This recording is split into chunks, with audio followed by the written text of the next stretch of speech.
Hi, it's Brittany with Lester Family Baby Farm, and I'm doing a little update video from our fertility journey. Last video I think I spoke about we had just gotten the appointment to get the referral to see him, and that went pretty smoothly. I initially called and made an appointment, and he couldn't get me in until November 18th.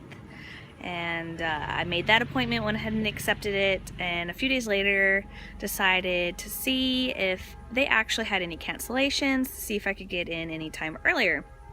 And he did. She said that I could come in the next day, and that was the beginning of October, the first week. I think it was maybe the 7th of October, or maybe the 5th, one of those. And so I went in for my initial consultation with him, and we did blood work during that visit, and that was about it. We spoke. He did a pelvic exam also, just to make sure everything was okay. We spoke and went over what he as a doctor likes to do. Since we have never worked with him, we needed to kind of get to know each other. We went over the process of ovulation and you know, follicles and growing and maturing and all that good stuff. And he told me what he would like to do as a workup before we started any kind of fertility meds. He was fine that I've had the HSG test. He didn't want to redo that.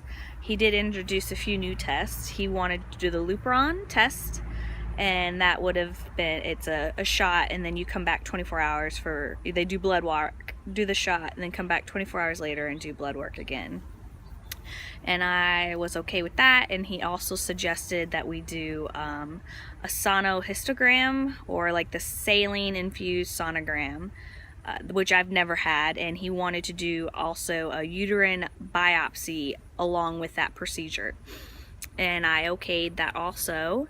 And he said he wanted to do a more current semen analysis for my husband, and I okayed that day also for him, which he was so glad that I voluntold him that that's what he had to do for the third time. So that day we went ahead and did the Lupron shot and blood work, and then I went back 24 hours later and did the follow-up blood work.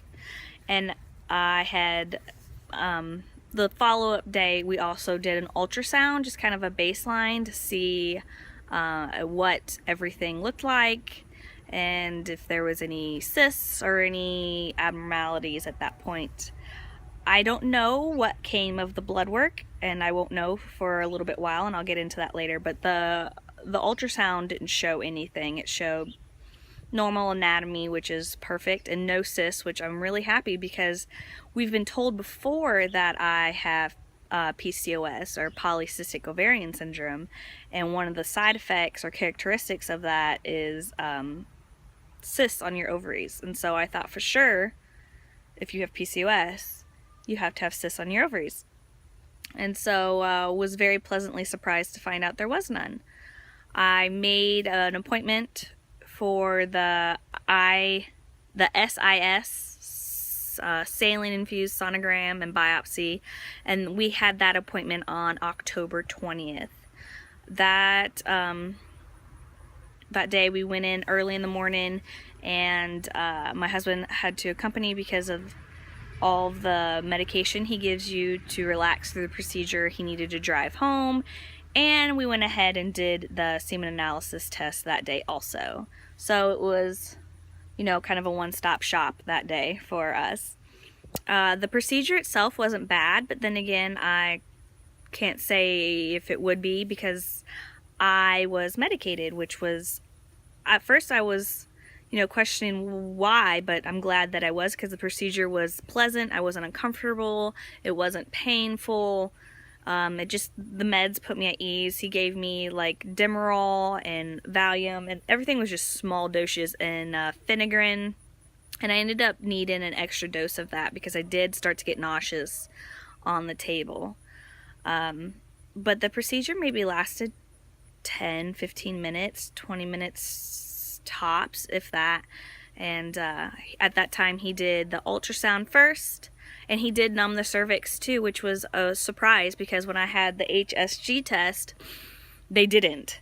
I had taken just Tylenol beforehand and then done the test, and it was very uncomfortable.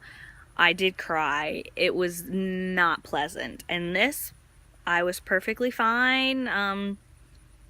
It was not bad at all. And so we did that, and I was kind of watching the monitor to see if I could see anything drastic. Not that I'm a trained professional, but he did that test, and I was watching, and the nurse, I think, could tell that I was concerned and trying to pay attention. And she did say at the end that I asked the doctor, is there any polyps? Is there any cysts? Is there any scarring? Any endometriosis? And none of that was found. So what a blessing that is, that there's none of those type of issues that will need to be corrected before we continue on with our journey. But we won't know the biopsy results for a couple of weeks, and that's why the follow-up exam isn't until November 7th. So we don't go back until then, which is, what's today? Today's Friday. So like 12 days-ish? Not even. Like 10 days. 10 more days till our next appointment. I guess, anyone in the fertility community, when you're going through a cycle, can tell you that the days just seem to drag on when you're counting, from one day to the next step. So the days it seems forever away, and you're just ready to have the answers now, and just ready to start your treatment, and just ready to get pregnant, and then just ready to hold that baby. But I'm trying to count my blessings that so far it just seems like it might be a hormone imbalance of some sort, where I'm just not ovulating and then growing my follicles mature enough to then release and become eggs to be fertilized. I'm pretty sure that is the single issue that we're dealing with. And that's a huge blessing, because that can be fixed with just some medication and some monitoring and, timed planning on my end with my husband. And too easy, I guess, if you could say, in the world of infertility, it's too easy to fix.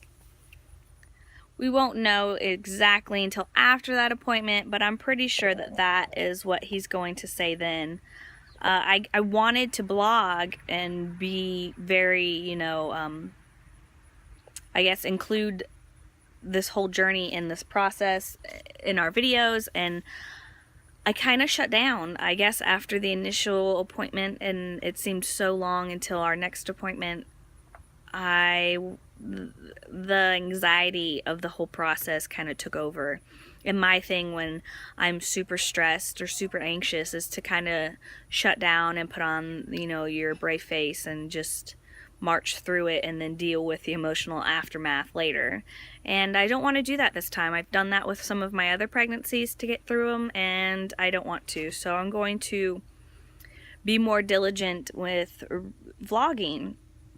I thought about it a lot, and I just emotionally couldn't pull myself out of the numb state to actually do anything about it. And I'm going to fix that, because I want this process, even if it's not 100% enjoyable, to just experience it and not just numb it out, because that's what I do.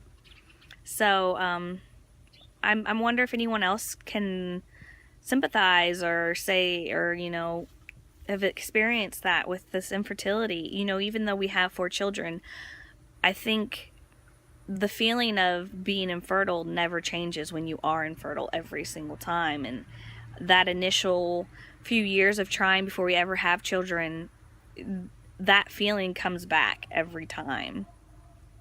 So I think I've just been kind of maybe doing some self-processing to try to figure out how I feel about everything. My husband has been super supportive. We still are extremely blessed and count our blessings every day. So I'm very thankful for our children, but there's still that need to want more, and I need to address those feelings too. I read someone saying on an Instagram, saying you can't be sad because someone else is sadder is like saying you can't be happy because someone else is happier. And I don't know who is the author of that quote, but it really resonated with me, that I am very thankful for my blessings, and I'm also going to be very I'm going to acknowledge the ones that are sad, because there are some. And so this is the process of infertility and fertility treatments. And granted, we have other children, but it's still a process. And I'm going to grant that process whatever feelings they are, and I'm going to document it. And I hope I can maybe bond with others. Have you guys gone through this process, and how do you feel? Do you have children and then, you know, have secondary infertility and are going through it, and how does that feel for you?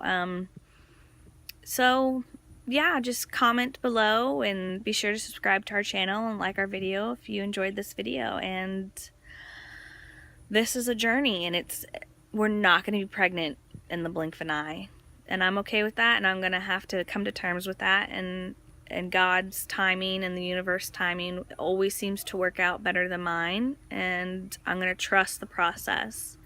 So maybe we'll be pregnant by Christmas, maybe not. I really wanted a summer baby, and I thought I could plan the world and the universe to do exactly what I wanted. And I'm learning why I try after 30 years of living almost to control everything, because duh, it never works out the way I think it should. And it always works out better than I planned. So I'm trying to not fret over it. But yeah, that's it. Bye.